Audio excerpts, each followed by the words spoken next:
I'm going to be intentional about my thoughts. I'm going to be intentional about my relationships. I'm going to be intentional about my future. And then I'm going to take the steps that I need to do to make those things happen.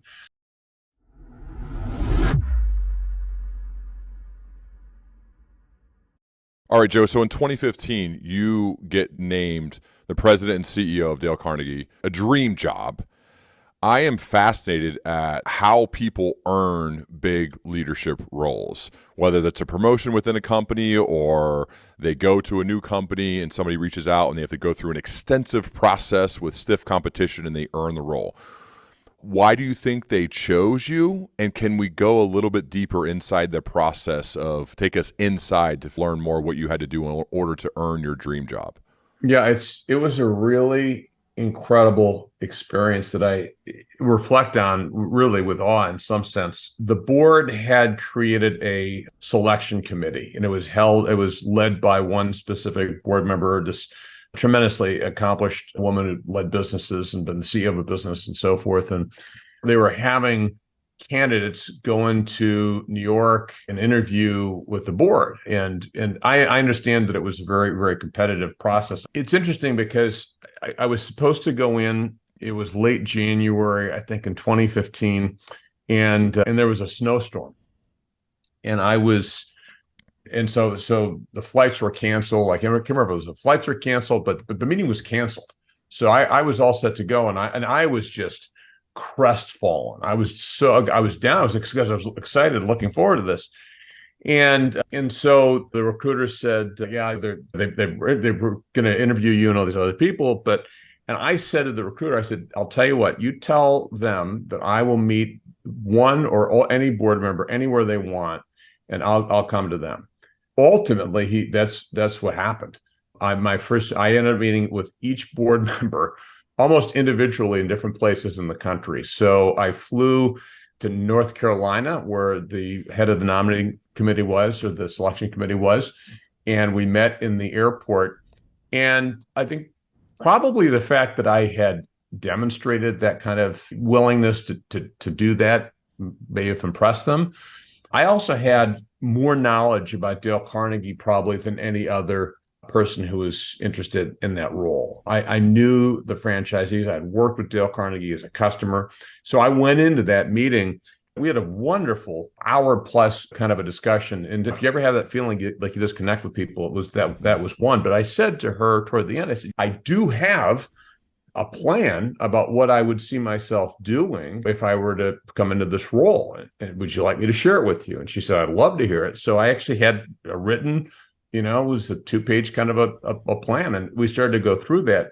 And I can only imagine that the preparation that I put in and the understanding that I had of the business was something that resonated, because I then was invited to go to the next interview. That one happened to be in San Francisco with 2 board members, and then another one in New Jersey. And then I was going to be in Florida for vacation with my family. And so I met with someone down there. So it was ultimately, I met with all the board members, and that culminated in a final selection process where I gave a presentation of an 18 to 24 month plan at a board meeting in April of 15. And it was after that ultimately I was hired. But I demonstrated passion for the business, an understanding of the business, a plan, certainly a hustle, I think, probably more than because I know it was rigorous. As I mentioned, there was a psychological testing process. And I'm grateful that I have had this opportunity since 2015. And it's a responsibility I don't take lightly. I am just tremendously humbled by it, and I'm fired up about it. And I couldn't be more excited than to be with this amazing company. After they offered you and you accepted the role, did they talk about all of that? You flying all over the country, you taking upon yourself, you creating a plan. Was that some of the conversations? Say, hey, Joe, this is exactly why we chose you. Well, we joked about it, that Yeah. those are things that helped me stand out. Actually, at my presentation at the board in April, I had laryngitis. I had really, I had gotten worn out. I think, I don't know if it was from that process or from just life in general, but we kind of joked about that in in a good way. So, but I think that those were things that stood out. And frankly, I tell people now who are looking for jobs, including my own kids, if you really are excited about a position and you want that, you have to differentiate yourself. You have to know more about that role. You have to follow up.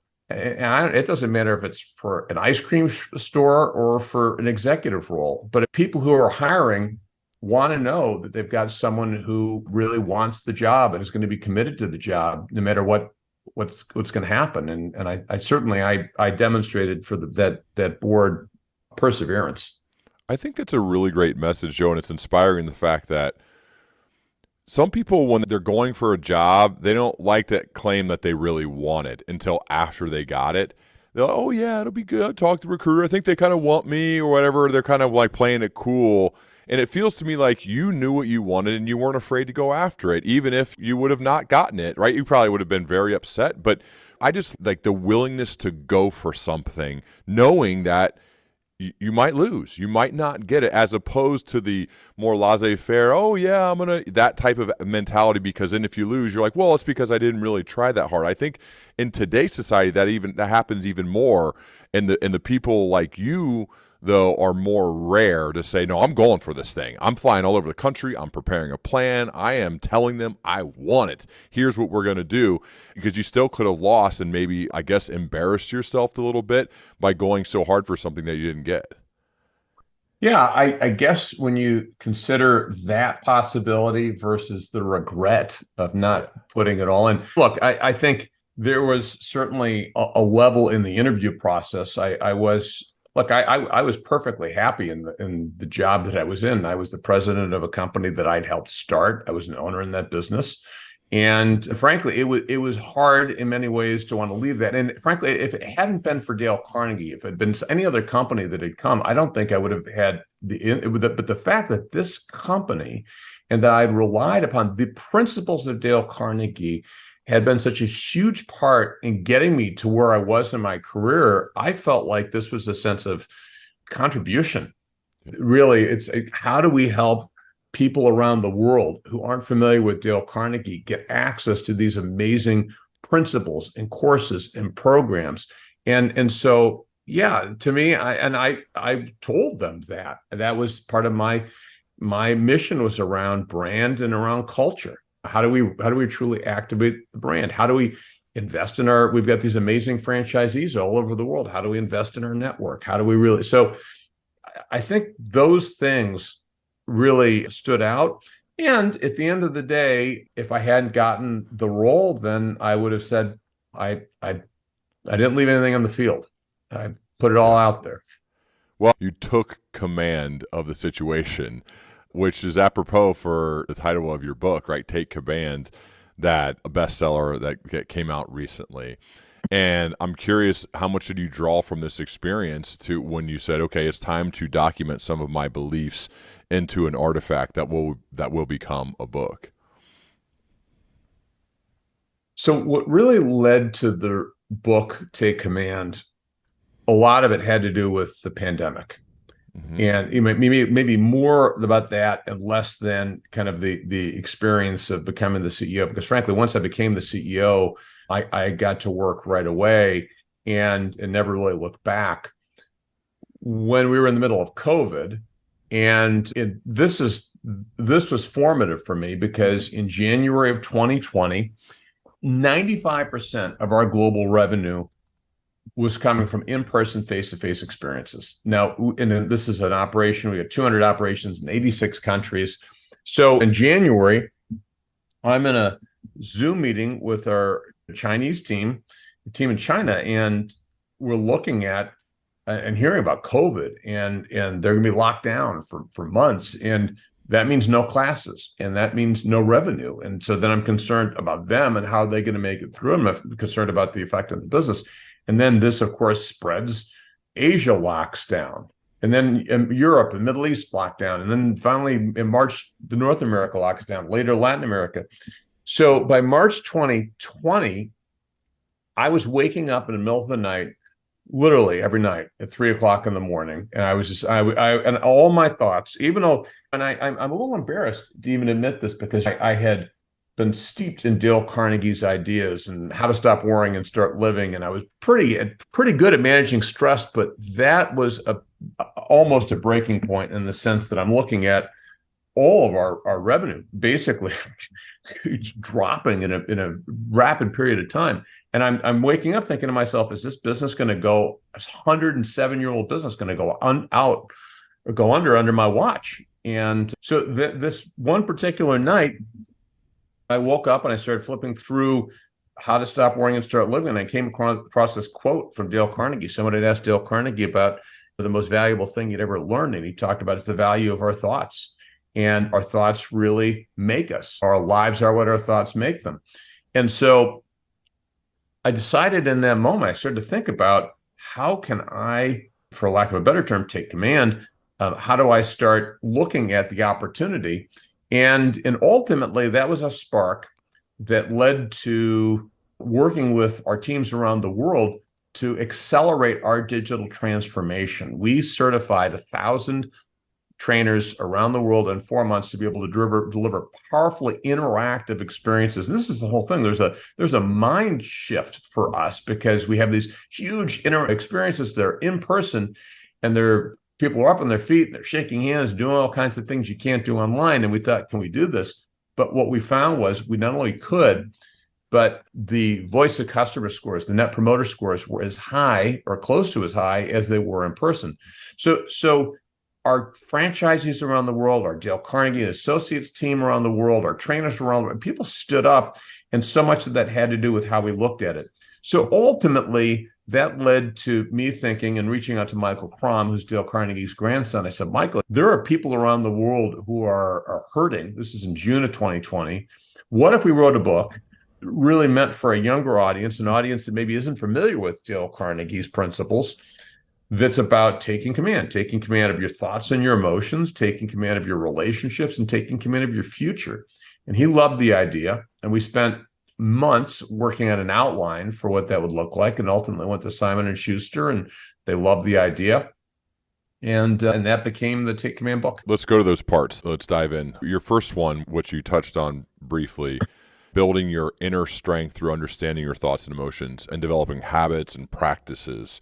So this feels to me like you can't lead anybody else until you lead yourself, right? And it starts like within your own head. How do you take this and help somebody else who maybe at the current time is too focused on the external and not on the internal, who's too much into the comparison game, because that's very easy right now based on our whole lives, social media, whatever's happening in the world? How do you help that person take command of their thoughts and emotions? Part of it is, I think if they read the book, so much of this is stories. We learn from the experiences of other people. And one of the things, the story I just told you is a story that's in the book, and many people can relate to it. The first thing is, do you even pay attention to your thoughts? How often do we even notice the things that we're thinking? So let's shine a light on what our current thought patterns are. And there are lots of stories that kind of bring this to life, and there's research and all that kinds of things. But I hope that people are going to read this and be like, yeah, I can kind of get that. And we challenge people. So start to think about your thoughts. That's the principle really in chapter 1. And then chapter 2 goes on to condition your mind for success, which is then around, hey, look, if you go to the gym and you do a set of biceps once and you leave, it's fine, but you're not going to develop a muscle. So if you need to really practice and condition, do you have routines? How do you deal with the thoughts? How do you flip thoughts? How do you affirm thoughts? So how do you create that mindset? And then through other stories, we get into things like building resilience and building courage and taking action. Imposter syndrome is something that comes up all the time. And there are stories about people who are dealing with those kinds of things. Well, how do they do it? So my hope is that by the time people get through that first part, there's two things that have happened. Number one is there's an attitude shift that says, what, I need to do this for myself, because I'm not going to be good to anybody else if I can't face the challenges in life that occur. And number two, now I have the skills and the technique and the knowledge to do that. So I'm going to do that. Once people can do that, then to your first point, hey, you can't lead other people until you can lead yourself. Then let's talk about relationships. Let's talk about how we're going to interact with other people and build these enduring relationships and deal with difficult people and deal with criticism and those kinds of things. Speaking of leadership, I remember Jim Collins on this podcast, like stopping me like hard in my tracks when I was wildly talking about how excited I was about my business and the why and the what. He's like, whoa, whoa, whoa, whoa. Your who needs to be first. That will become the single greatest determining factor in your long-term success or failure. Who will be your friends? Who will be your mentors? Who will be your spouse? Who will be those people that surround yourself with? That's who you're going to become. And that's the second part of your book, right? Is like when it comes to these relationships, and I like to think of these as building transformational long-term relationships. Transformation means these people change you, hopefully for the better. That's why they're going to be in your life. How can we take better command of the important relationships in our lives? Well, the first thing is even just to back up and say, what does it mean to take command? And taking command is really about intentionality. It's about, I'm going to be intentional about my thoughts. I'm going to be intentional about my relationships. I'm going to be intentional about my future. And then I'm going to take the steps that I need to do to make those things happen. So to think about our relationships, so much of life and the quality of our life, the happiness or our unhappiness, our success in work or our not success in work, depend on how effective we are in interacting with other people. Are we empathetic? Can we build trust? Are we always talking about ourselves and bragging, or are we asking questions or listening or appreciating? What kind of a leader do I want to be? And that's really what that second part of is about helping people understand, number one, that relationships are important. And we don't do anything truly in isolation. We need to work with other people. And how do we do that? So we talk about how with lots of stories and examples of how to do that. How do you deal with criticism? There's a great story in the book about an artist in Montreal. His name is Kalen Shaw. Very flamboyant, kind of multicolor paintings. And if you go to his website, he's pouring buckets of paint on canvas, and it comes out looking all bright and brilliant. The guy's been trolled mercilessly online, and his approach is, this is not going to stop me. This is not going to slow me down. Many of the times people are criticizing, it's because they've got an issue. They need compassion, whatever. But his approach has been to take some of literally he's taken like tweets and turned it into art. And you can buy that art for like $4,000. It's like, it's really just but how do you start to think about dealing with difficult people is another thing. My co-author, Michael, we talk about boundaries, and he was dealing with someone in a negotiation process, and he wanted to get this deal done, and the other guy did too, but the other guy was a hothead. The other guy would just start yelling. And Michael, so do we have boundaries? Michael said, look, I want to work with you here, but I'm not going to tolerate being in a situation where you're yelling.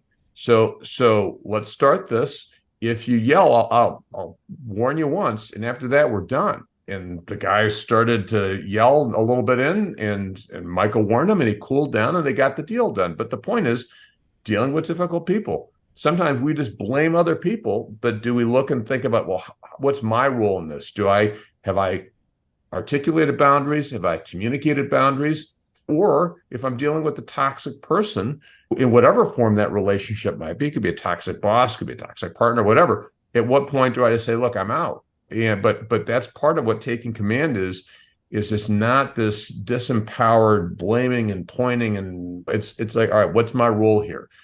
Can I improve this relationship? Do I need to cut this relationship? What do I need to do? So the book talks about a lot of those kinds of things. But at the end of the day, we want people to be equipped so that once you've developed that confidence and that courage and that ability to deal with adversity in part one, once you say, like, I'm really good at interacting with other people and dealing with tough situations, then let's talk about, how do I take command of my future? What's the future I want for myself? But I'll stop. I don't want to. No. Well, you're going exactly where I'm headed. So I appreciate it. I love it, because ultimately, like, that's what we're trying to set ourselves up for ourselves, for our teams, for the people that we care about most, of taking command of your future. So you define what it means to take command. Now we're thinking about the planning in our careers, the planning on our families, right? These super important things to us. What are the optimal ways to take command of our future?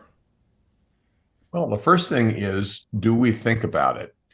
Often, and I know this by experience because I just had a birthday last week. I'm 55 now, which is amazing to me. It's like, wow, the years have just gone by. And I think it can be true for all of us. It's like the days turn into weeks, turn into months, turn into years. It's like it's June 2023, pretty much.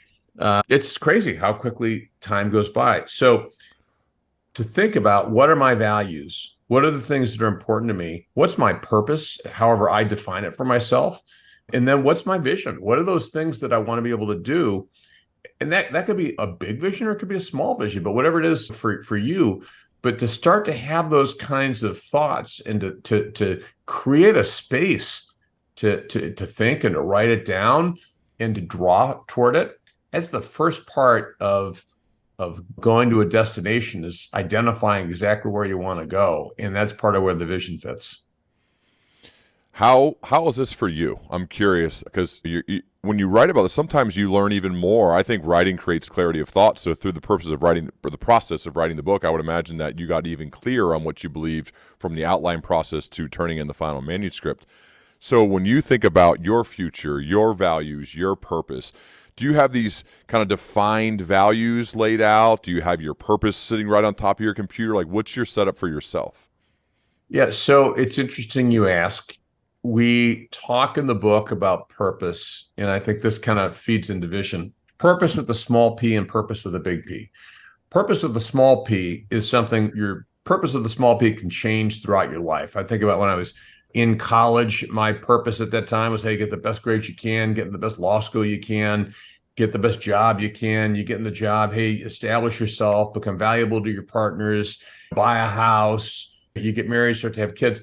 So those kinds of the purpose of the small p, which might be like, hey, what are the objectives you have or your goals at any particular time? Those things change.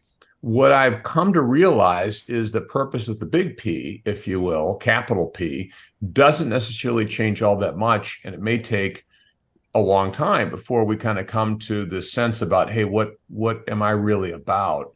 And I've come to the realization that what I am about is, I believe, Dale Carnegie believed that every single person has inherent greatness. I believe that too. And I believe that my purpose, if you will, is to help inspire other people to the greatness that they have inside of them. That whether it's my kids or my wife or my coworkers or my customers or someone who's listening to this podcast, is to try to connect with people in a way that gives them an inspiration to do the things that they want to do, to live the life that they want. So many times we can be beaten down by just these negative, undermining thoughts. We have these thoughts that we wouldn't even say to somebody else, that we say to ourselves. And if I can help people discover within themselves or motivate to take action, to do the things that are important, to live a healthier, better life, then that's really where I want to go. And that's kind of then connects to vision and other things. You have personal vision, and then I would imagine as a CEO of a big company, you have to set the long-term strategic plan, the vision, right? For Dale Carnegie, the company. How intersected are those? Do they need to be really aligned for a CEO, or in your case, for you? How does that work? Yeah, they're aligned for me because I've never felt like I've been in a role where I've been connected to my purpose more than I am here. If you look at what Dale Carnegie does, we've got these amazing programs that we offer around the world that are, so many people, so many companies and organizations will say these are life-changing. I run into people. I was in Nashville not long ago, and someone came up to me and said, this is a program that changed my life, and here's why.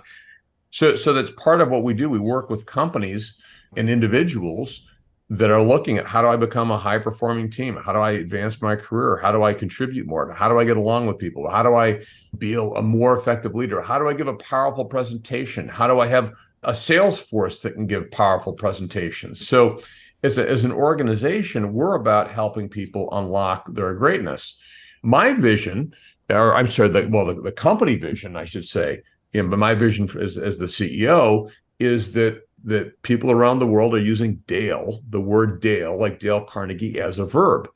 And the reason that that's a vision for me is because when people use a name as a verb, I Googled it. I'm going to Venmo you. No, don't Venmo, just Zelle me instead. Is because you've got a connection to something.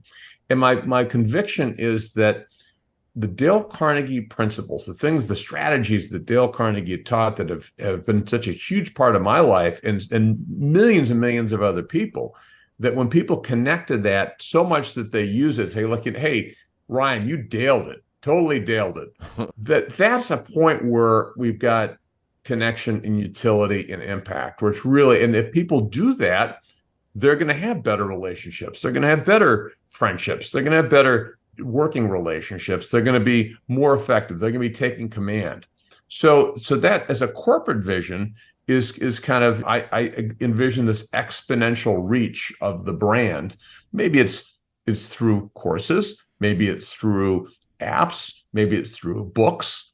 Part of the reason we wrote Take Command was to try to reach more people with the brand. And with this whole book is based on Dale Carnegie's principles. It's got modern stories of diverse people from all over the world, but it's built on Dale Carnegie's wisdom. It carries that wisdom into our current era, but that corporate vision, if you will, then leads to something like a personal vision, which is, hey, why'd you write this book? Oh, because part of my role is to be that ambassador, that person who is bringing this message to other people.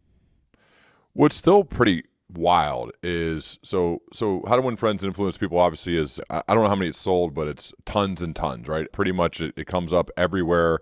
I feel like everybody has heard of it. Most people have read it. But still, it's a book, right? It's a book. And the fact is that the success of a book and a person has now created this massive company that is serving not only its own employees and franchisees, but people all over the world. To me, just to think about that, like this is that, do you think Dale like had that in mind? Like, we're going to literally change the world that stemmed from one book that then turned into this behemoth. That to me is the wild part. I think Dale's dream, if you will, I don't know if he dreamed it the way that it is today, but his dream was to really have an impact. He talks about in the book, in How to Win Friends and Influence People, what he's talking about is a new way of life. It's a way of life that will enable people to have better relationships, better lives, more successful in their careers. And that's part of the reason why this is a book that's been a best-selling book for 87 consecutive years. This is a book that inspired a global network of franchisees that this year were 111 years old as a business and working with some of the greatest companies on the planet.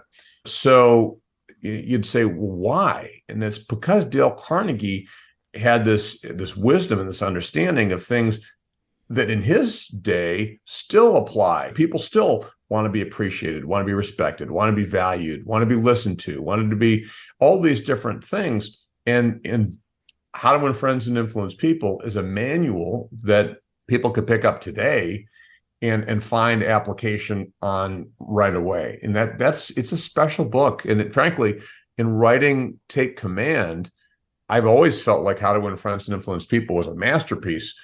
And then in the process of writing the book, I'm like, oh my gosh, it's even more of a masterpiece because it is so hard to write a book and to write a book even of that genre, if you will. What do you think about this self-development, leadership development space as a whole? What's the landscape of that market? It feels to me like people want this more than ever. That's why the podcast like this one does well, and yours and your books and obviously your entire company. But to me, it feels like that. What does it feel like for you? What you're saying is true, and we're seeing it even generationally. I think that certainly Gen Z and millennials have an expectation that their companies are going to invest in them. If we go back decades, there was a much more transactional notion of work. I'm going to come, I'm going to do a job, I'm going to leave, you're going to pay me. And it was more sterile. I don't know if in terms of just, but now I think there's a sense that No, I want to be the company that's going to invest in me, that cares about me. We talk about employee engagement. How do I engage people? Why do people leave companies? Well, sometimes they don't feel appreciated. They don't feel valued. They don't feel heard. They feel like their boss doesn't admit mistakes. That so many of these things connect to the sense of what my expectation of my relationship with my employer is going to be. And part of that expectation is that, hey, I want to grow. And so that's part of the reason why I think there's been a continued expansion of leadership development and content that is designed to help people. It's been growing and it continues to grow, and it's even more important today maybe than in the past.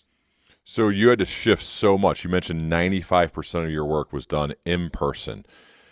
You had to flip quickly. Now, your background, I would imagine, in e-learning had to have been coming very helpful at that point in time. But what was that transition like? It's still happening in a way, right? You're still shifting that. What was that like to shift so much of it in person, almost all of it, to now, I don't know what percentage is online, but to now being, like, in a way, a hybrid company yourself, as far as this is, we can deliver it whichever way you want it.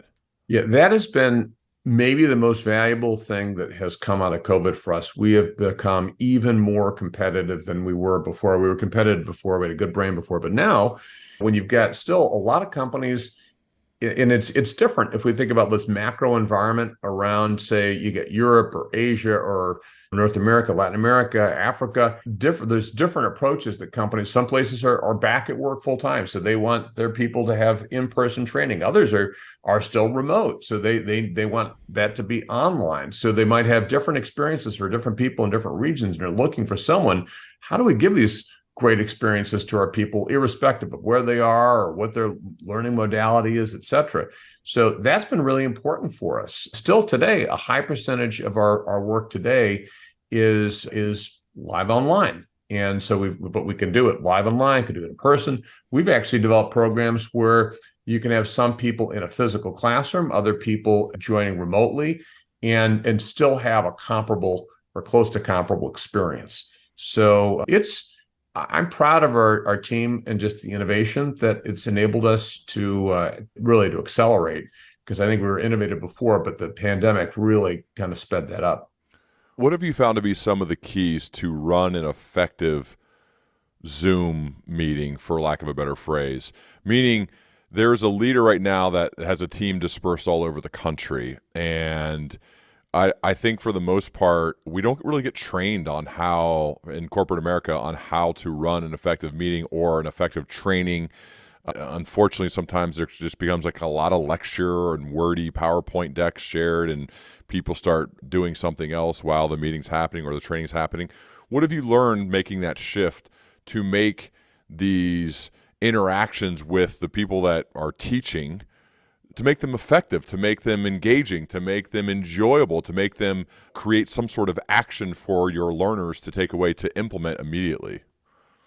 Yeah, so I'd say a couple things. There are training experiences that are delivered online. There's a whole range of things that we understand about that. And then there's also just meetings that might be Teams meetings. If I'm leading a organization or a team, how do I conduct those? And it might be different, right? So in a training environment, it's got to be, first of all, I think in both environments, our encouragement would be cameras on. If we're in a physical environment, we're not walking around with something in front of our faces. We can, and that's part of trust. At the end of the day, I talked to a friend of mine who's a CEO. We were on a run not long ago, and he was complaining about his team and their remote and doesn't know if people are paying attention. I said, well, can't you see them? He said, well, no, most people have their cameras off. I said, why do they have their cameras off? He said, well, some people aren't comfortable with their cameras on or whatever. I said, well, you could work with people on some of that, but at the end of the day, when in Dale Carnegie, we do camera on meetings. Mm-hmm. And I would think that that's a basic kind of concept, but not necessarily for everybody. I think for the leader, it's important to make sure that they're still connecting with people individually. If I were in an office and I were walking by your desk, I'd say, hey, Ryan, how's it going? Or what's going on? You have it. So you have to be intentional. I think this is a whole other conversation about culture. What kind of culture do I want to have? And do I want to have a culture where people feel valued and respected and empowered? Is it an agile environment? Is it a resilient environment? What do I want? Well, hey, as a leader, And that I've got to kind of define that and then say, well, how do I do that? And part of that comes down to even how you connect with people remotely. And those are a couple things, but I think we've got programs and courses that really, there's a lot that people can do. We feel like, I think you can run. I think it's a myth that you cannot have an effective virtual environment. I For think sure. if you do the right things, you can have effective virtual teams. No doubt. Okay, two more. I'm curious, as leading a huge organization, you also are making hiring decisions yourself. When you're interviewing someone to be a part of your leadership team, what are some of the must-have qualities in a person to be part of your leadership team?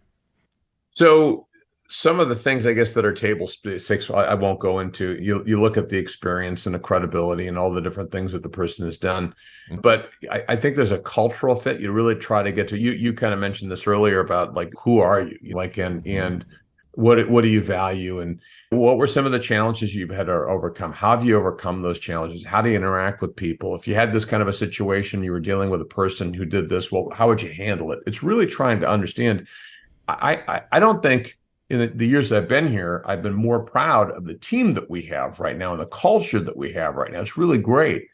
And so every single hire is an important part of that, because one wrong person, one toxic person, one critical person, one person who doesn't know how to deliver feedback appropriately can be very undermining.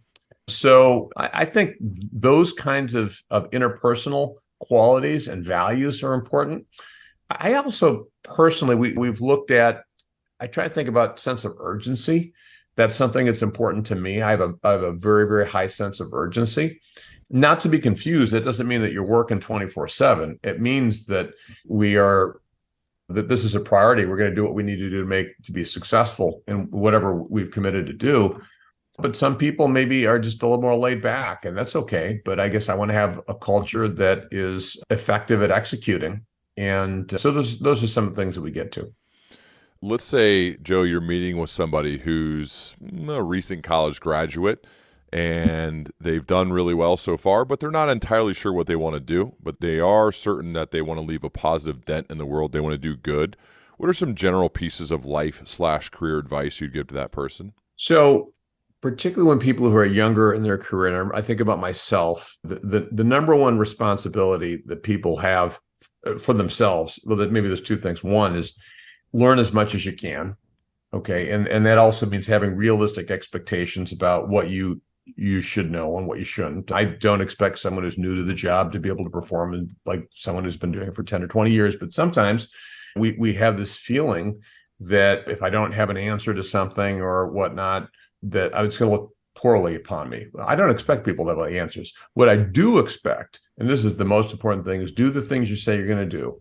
Okay. And contribute as much as you can. I remember myself, gosh, there was a book that I had read. It was this career tracking book, and it had like 22 different pieces of advice.